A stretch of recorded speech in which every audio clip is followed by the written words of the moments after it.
और चलिए सीधा रुख करेंगे बाराबंकी का। मुख्यमंत्री योगी आदित्यनाथ संबोधित कर रहे हैं, क्या कुछ कह रहे हैं आपको सुनवाते हैं। मंत्रिमंडल के मेरे वरिष्ठ सहयोगी श्री सतीश चंद्र शर्मा जी, क्षेत्रीय अध्यक्ष भारतीय जनता पार्टी श्री कमलेश मिश्रा जी, प्रदेश मंत्री और जिला की प्रभारी श्रीमती अर्चना मिश्रा जी, जिलाध्यक्ष श्री शशांक कुसमेश जी, माननीय सांसद श्री उपेंद्र रावत जी, जिला पंचायत अध्यक्ष श्रीमती राजरानी रावत जी, विधान परिषद सदस्य श्री अंगद सिंह जी, माननीय विधायकगण श्री साकेंद्र प्रताप वर्मा जी, दिनेश रावत जी, निवर्तमान जिलाध्यक्ष अवधेश श्रीवास्तव जी, संतोष सिंह जी, पूर्व विधायक शरद अवस्थी जी, भारतीय जनता पार्टी नगरपालिका परिषद बाराबंकी की अध्यक्ष पद की प्रत्याशी श्रीमती शशि श्रीवास्तव जी, नगर पंचायतों के अध्यक्ष पद के हमारे सभी प्रत्याशीगण और भारी संख्या में बाराबंकी जनपद के विभिन्न नगर निकायों से यहां पर उपस्थित मेरे सभी उपस्थित मतदाता भाइयों और बहनों, नगर निकाय चुनाव के द्वितीय चरण में कल सायंकाल प्रचार बंद हो जाएगा। भाइयों बहनों, देश के सबसे अधिक नगर निकाय 762 नगर निकायों के लिए, जिसमें लगभग 6 करोड़ से अधिक की आबादी निवास करती है, इस समय चुनाव की प्रक्रिया चल रही है। ये चुनाव नगरीय जीवन को हम कैसा बनाना चाहते हैं, नगरीय जीवन में लोगों को बुनियादी सुविधाएं कैसे मिलनी चाहिए, उनके जीवन स्तर को उठाने के लिए क्या प्रयास होना चाहिए, इन सभी बिंदुओं को ध्यान में रख करके भारतीय जनता पार्टी इस चुनाव में एक बार फिर से जनता जनार्दन के सामने है। आपने पिछले 9 वर्ष के अंदर प्रधानमंत्री मोदी जी के नेतृत्व में वैश्विक मंच पर बढ़ती हुई भारत की प्रतिष्ठा को देखा है। भाइयों बहनों, आज दुनिया में भारत के बारे में धारणा बदली है। भारत को लोग आज सम्मान की निगाहों से देखते हैं। भारत आज वैश्विक लीडर के रूप में अपनी एक नई प्रतिष्ठा को बनाने में सफल हुआ है। इसका कारण है प्रधानमंत्री मोदी जी का यशस्वी नेतृत्व, जिन्होंने प्रत्येक क्षेत्र में भारत को आगे बढ़ाने के लिए पिछले 9 वर्ष के दौरान जो प्रयास किए हैं, आज उसका परिणाम हम सबके सामने देखने को मिल रहा है। आप याद करिए, जब देश अपनी आजादी का अमृत महोत्सव मना रहा था, आजादी के अमृत महोत्सव में पहली बार आपको लगा होगा कि 1947 में जब देश आजाद हुआ था, तब हम लोग आजादी के जश्न को देख नहीं पाए थे। आजादी के उस जश्न में उस समय की सरकार ने आम जनमानस को जोड़ने का कितना प्रयास किया होगा, इसका कोई आधिकारिक रिकॉर्ड नहीं। लेकिन भाइयों बहनों, जब आजादी के 75 वर्ष पूरे हो रहे थे, हर घर तिरंगा के माध्यम से प्रधानमंत्री मोदी जी ने प्रत्येक भारतवासी को आजादी के अमृत महोत्सव के साथ जोड़ने का कार्य किया। आजादी के अमृत महोत्सव के वर्ष में जब देश अपनी आजादी के 75 वर्ष पूरे कर रहा था, इससे ज्यादा सुखद अनुभूति क्या हो सकती थी कि जिस ब्रिटेन पर 200 वर्षों ने जिस ब्रिटेन पर भारत पर राज किया था, जिस ब्रिटेन ने 200 वर्षों तक हमारे मूल्यों को कुत्सित तरीके से रौंदने का कार्य किया था, उस ब्रिटेन को पछाड़ करके भारत आजादी के अमृत महोत्सव वर्ष में दुनिया की 5वीं बड़ी अर्थव्यवस्था बना। और भाइयों बहनों, आजादी के अमृत काल के प्रथम वर्ष में दुनिया के 20 बड़े देशों की, जिन देशों के पास दुनिया की 65% से अधिक आबादी निवास करती है, जिन देशों ने दुनिया के 85% संसाधनों पर अधिकार है और जिन देशों के पास दुनिया के 90% से अधिक पेटेंट पर जिन देशों का अधिकार है, उन 20 बड़े देशों के समूह की अध्यक्षता प्रधानमंत्री मोदी जी के नेतृत्व में वर्तमान में भारत कर रहा है। हर भारत के लिए गौरव की बात है। आज भारत का नागरिक दुनिया में जहां कहीं भी जाता है, सम्मान की निगाहों से देखा जाता है। आपने रूस और यूक्रेन के युद्ध के समय देखा होगा, पहली बार जब दो देशों के बीच युद्ध हो रहा है, अगर किसी के कहने पर सीज फायर होकर के वहां से सुरक्षित भारतीय नागरिकों को निकालने में मदद मिली, तो पहली बार रूस और यूक्रेन के युद्ध के दौरान आपने देखा होगा। अभी सूडान के अंदर वहां पर आंतरिक संघर्ष के कारण व्यापक पैमाने पर कत्लेआम हुआ, लेकिन भारत दुनिया का अकेला देश था जिसने ऑपरेशन कावेरी चला करके अपने नागरिकों को सुरक्षित निकालने का कार्य किया है। भाइयों बहनों, एक और वैश्विक मंच पर बढ़ती हुई प्रतिष्ठा, दूसरी तरफ भारत के अंदर इंफ्रास्ट्रक्चर डेवलपमेंट के जो कार्य हुए हैं, highway, railway, airport, AIIMS, IIT, IIM जैसी संस्थाओं का निर्माण होना, वाटरवे का निर्माण होना, नए लॉजिस्टिक हब का निर्माण होना, आईटी के नए हब का निर्माण होना, ये नए भारत की नई कहानी को कहता है। और भाइयों बहनों, एक तरफ तेजी के साथ भारत के अंदर बन रहे इंफ्रास्ट्रक्चर के जो कार्य हैं, हर भारतवासी के जीवन में व्यापक खुशहाली करने और उसके माध्यम से रोजगार सृजन के एक माध्यम मिले हैं, तो इसके साथ ही हम सबको नहीं भूलना चाहिए कि आजादी के 60-65 वर्षों तक जिन लोगों ने देश के अंदर शासन किया, उन्होंने भले ही नारे भले ही दिए हों, लेकिन एक गरीब के लिए, एक नौजवान के लिए, महिलाओं के लिए, अन्नदाता किसानों के लिए उन्होंने अपने स्तर पर जितना प्रयास आजादी के 6-7 दशक में होने चाहिए थे, नहीं कर पाए।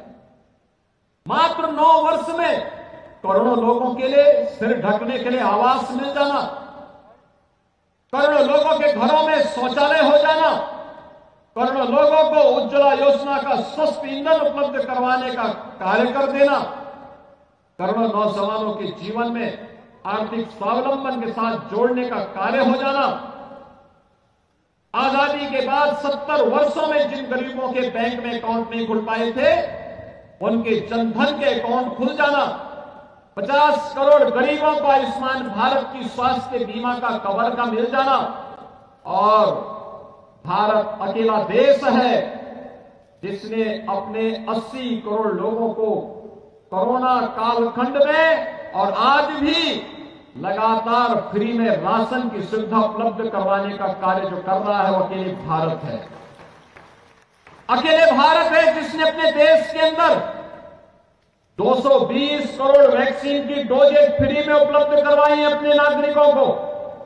दुनिया के किसी भी अन्य देश ने नहीं कर पाया, कोई अन्य देश नहीं कर पाया भाइयों बहनों। और इसीलिए एक और ये कार्य हो रहे हैं, इसके साथ ही विरासत का सम्मान भी हो रहा है। आजादी के अमृत महोत्सव वर्ष में कोई जनपद नहीं जहां स्वतंत्रता संग्राम सेनानियों के स्मारकों को सम्मानित न किया गया हो, उनके स्मारकों को भव्य स्वरूप न दिया गया हो, और आजादी की लड़ाई के साथ साथ भारत की आध्यात्मिक और सांस्कृतिक विरासत को भी नई पहचान देने का कार्य आपने देखा होगा। काशी में काशी विश्वनाथ धाम का निर्माण हो चुका है। और अयोध्या में 500 वर्षों का इंतजार समाप्त करके भगवान श्री राम के भव्य मंदिर के निर्माण का कार्य अयोध्या में भी हो रहा है। केदारनाथ धाम का निर्माण हो रहा है। महाकाल में महालोक का निर्माण हो रहा है। विंध्यवासिनी धाम का निर्माण हो रहा है। भाइयों बहनों, जो कार्य कभी नहीं हुआ वह कार्य आज हो रहा है, क्योंकि डबल इंजन की सरकार जनता जनार्दन को समर्पित होकर के उनकी भावनाओं का, उनकी आस्था का सम्मान करने का कार्य कर रही है। ये सभी सरकार अपने जनता के हितों को ध्यान में रख करके, उनके स्वावलंबन को ध्यान में रख करके, उनकी आस्था का सम्मान करते हुए लगातार कार्य हो रहा है। और प्रधानमंत्री मोदी जी का जो विजन है, उसी विजन को डबल इंजन सरकार ने उत्तर प्रदेश के अंदर अपना मिशन बना रखा है। सपा, बसपा और कांग्रेस के लोग तुष्टीकरण की नीति पर चल करके समाज को जाति के आधार पर बांटते थे और परिवार विशेष को लूट करने की छूट देते थे। भैया बहनों, आज जाति के आधार पर नहीं, चेहरा देख करके नहीं, आज योजना का लाभ सबका साथ और सबके विकास की भावना के साथ लिया जाता है। हमने चेहरा नहीं देखा और न किसी वर्ग विशेष का तुष्टीकरण किया। हमारी योजनाओं का लाभ हर नागरिक और हर परिवार की सशक्तिकरण का माध्यम बनता है।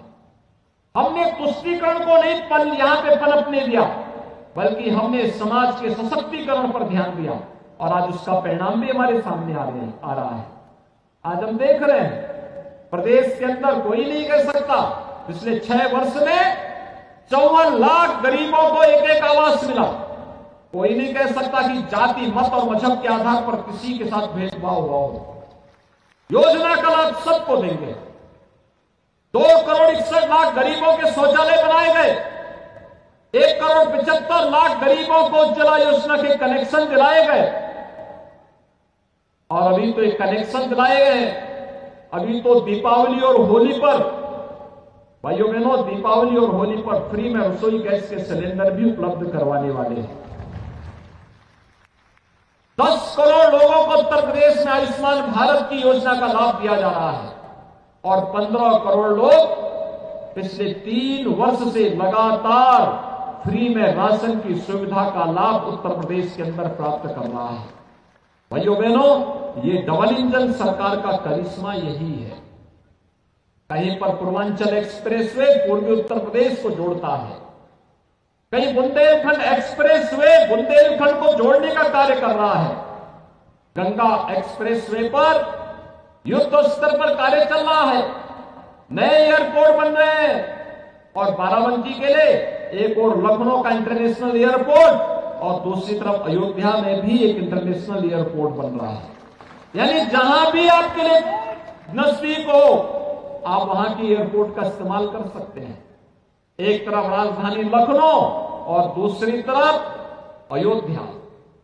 भाइयों बहनों, ये दुर्लभ संजोग आज बाराबंकी वासियों को प्राप्त हो रहा है। आपने 17 के पहले के अंदर उत्तर प्रदेश के अंदर सरकारों को देखा होगा, क्या करती थी। पर्व और त्योहार आते थे, भय और दहशत का माहौल बन जाता था। यहां पर जब भी सावन का महीना आता था, लोधेश्वर नाथ मंदिर में जब लोग दर्शन करने के लिए आते थे, व्यापक पाबंदियां लग जाती थी, कर्फ्यू जैसा दृश्य दिखाई देता था। आज कर्फ्यू नहीं लगता है। आज तो कांवड़ यात्रा को पूरी तरह सुरक्षा प्रदान की जाती है, उस पर पुष्प वर्षा होती है, उन्हें हर प्रकार का प्रोत्साहन दिया जाता है। अगर हमने देवा शरीफ के सम्मान के साथ साथ वहां के विकास में सहयोग किया है, तो महादेवा के विकास में भी सरकार लगातार योगदान दे रही है। हमने आस्था का सम्मान सबका किया, लेकिन भेदभाव की कोई शिकायत नहीं कर सकता है। और इसलिए भाइयों बहनों, 17 के पहले के उत्तर प्रदेश आपको भूले नहीं होंगे। क्या स्थितियां थी हमारे नगरों की। ये नगरीय जीवन अर्थव्यवस्था को सुदृढ़ करने का तो माध्यम है ही, आम जनमानस की बुनियादी सुविधाओं को और उनके जीवन स्तर को उठाने का भी एक माध्यम होता है। अच्छी सड़कें मिले, जल निकासी की अच्छी व्यवस्था हो, अच्छी शिक्षा की व्यवस्था हो, स्वास्थ्य की सुविधाएं बेहतर हो, लोगों को शुद्ध पेयजल की सुविधा उपलब्ध हो, कूड़ा कलेक्शन की बेहतर व्यवस्था हो। 17 के पहले की स्थिति क्या थी? हमारे शहर कूड़े के ढेर दिखाई देते थे। किसी भी शहर में जाओ, कूड़े का डंप पड़ा रहता था, यानी शहर की पहचान कूड़े के ढेर से दिखाई देती थी। और आज आपने समाजवादी पार्टी के अध्यक्ष का भी बयान पढ़ा होगा। उनका बयान भी ये कहता है, वो कहते हैं नगर निकाय चुनाव में हमारी रुचि इसलिए नहीं है क्योंकि ये तो कूड़ा उठाने का चुनाव है। यानी कूड़ा उठाना उनको ये लगता है जैसे उनकी प्रतिष्ठा की विपरीत है। एक व्यक्ति जो उत्तर प्रदेश जैसे राज्य का मुख्यमंत्री रहा हो, उनके द्वारा इस प्रकार के हल्के शब्दों का इस्तेमाल करना, और भाइयों बहनों वह तब जब उत्तर प्रदेश के अंदर 6 करोड़ लोग नगरीय जीवन में निवास करते हैं, नगरीय क्षेत्रों में निवास करते हैं। ये इन 6 करोड़ लोगों का अपमान है, इन मतदाताओं का अपमान करने का प्रयास हो रहा है। ये कूड़ा नहीं, ये सपा बसपा के कचड़े को साफ करने का चुनाव है, उनकी गंदगी को सफाई करने का, उनकी अराजकता को और उनकी अवसरवादिता को साफ करने का चुनाव है। और इसीलिए इस सफाई अभियान के साथ हम लोगों ने और प्रधानमंत्री मोदी जी ने स्वच्छ भारत मिशन का अभियान भी चलाया। पहली बार स्वच्छ भारत मिशन का परिणाम है हर गरीब के घर में एक शौचालय बन गया। यह स्वच्छ भारत मिशन हर नागरिक की यानी नारी गरिमा की सुरक्षा का प्रतीक तो बना ही, इस स्वच्छ भारत मिशन साथ ही साथ स्वस्थ भारत का मिशन भी बना। स्वस्थ भारत की आधारशिला भी यहीं से प्रारंभ होती है। बीमारियों का खर्चा लोगों का घटा है, कम हुआ है, लोगों को बेहतर सुविधाएं मिलनी प्रारंभ हुई है। आज किसी भी नगर में आप जाएंगे, आज कूड़े का ढेर उस नगर की पहचान नहीं होती है। आज तो उस नगर की पहचान एक स्वच्छ शहर के रूप में होती है। और हम तो उत्तर प्रदेश के अंदर 17 नगर निगमों को स्मार्ट सिटी के रूप में विकसित कर रहे हैं, जिनमें 10 नगर निगमों को भारत सरकार और 7 नगर निगमों को प्रदेश सरकार उन्हें सपोर्ट करके स्मार्ट सिटी मिशन के अंतर्गत वहां पर जनता की बेहतरीन सुविधाओं के लिए कार्य कर रही है। भाइयों बहनों, 2017 के पहले हमारे शहरों में शोधों का आतंक हुआ करता था। बेटियां स्कूल नहीं जा पाती थी, महिलाएं बाजार नहीं जा पाती थी, व्यापारियों से रंगदारी वसूली होती थी, कोई व्यक्ति घर के बाहर निकला वो वापस आ सके इसकी कोई गारंटी नहीं थी। आज तो हमारे शहर सेफ सिटी हो रहे हैं, सेफ सिटी के रूप में अपनी एक पहचान बना रहे हैं। हमने एक ट्रायल किया पूरे प्रदेश के 75 जनपदों में। जब कोरोना कालखंड में हमें एक चीज की मॉनिटरिंग करनी थी, हर जिले में हमने integrated command and control centre तैयार किए थे। ये कमांड एंड कंट्रोल सेंटर उस जिले के अंदर कोरोना प्रबंधन के कार्य की मॉनिटरिंग कर रही थी। और भाइयों बहनों, अब यही कमांड एंड कंट्रोल सेंटर हमारे शहरी जीवन की आधारशिला में व्यापक परिवर्तन का माध्यम बनने जा रही है। हम उसे सेफ सिटी में भी जोड़ेंगे, डोर टू डोर कूड़ा कलेक्शन में भी करेंगे, और उसका इस्तेमाल हम लोग शहरी क्षेत्र में जनता की अन्य सुविधाओं को मॉनिटरिंग करने में भी करने जा रहे हैं। व्यापारी रंगदारी देता था,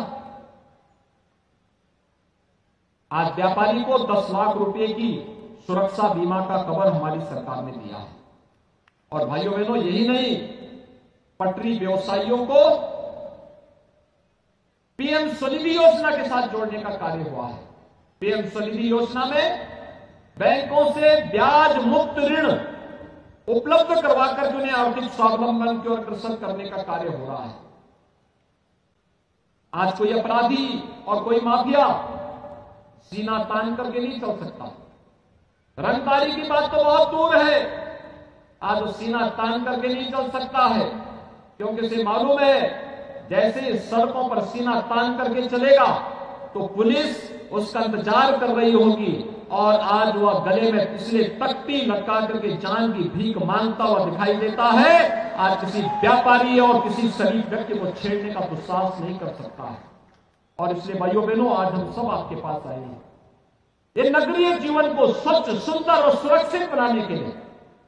हमारी सिटी हो स्मार्ट, हमारे नगर हो सेफ सिटी के रूप में हमारी नगर अपनी पहचान बनाए, जनता को बुनियादी सुविधाएं प्राप्त हो, हर घर नल की योजना प्रभावी रूप से लागू हो सके। इस दृष्टि से भारतीय जनता पार्टी सभी नगर निकायों में चुनाव लड़ रही है और नगर निकायों में चुनाव लड़ा करके जनता के जीवन स्तर में व्यापक परिवर्तन का यह माध्यम नगर निकाय चुनाव बन सके। इसके लिए आज भारतीय जनता पार्टी आप सबसे अपील करने के लिए आई है।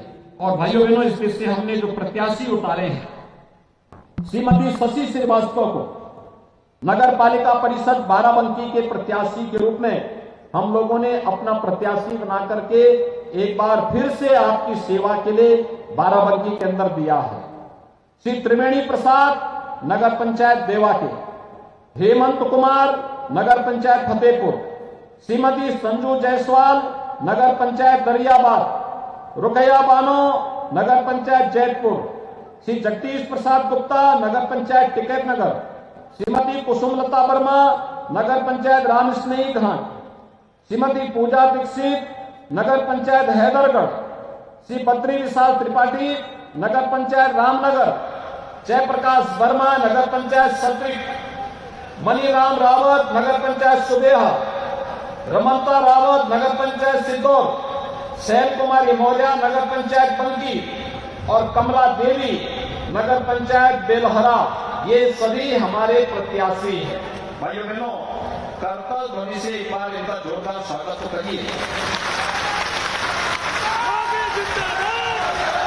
ये सभी हमारे प्रत्याशी हैं। चेयरमैन पद के प्रत्याशी लाइन में खड़े हो गए, थोड़ा पीछे, आप लोग थोड़ा पीछे चलिए, थोड़ा सा थोड़ा।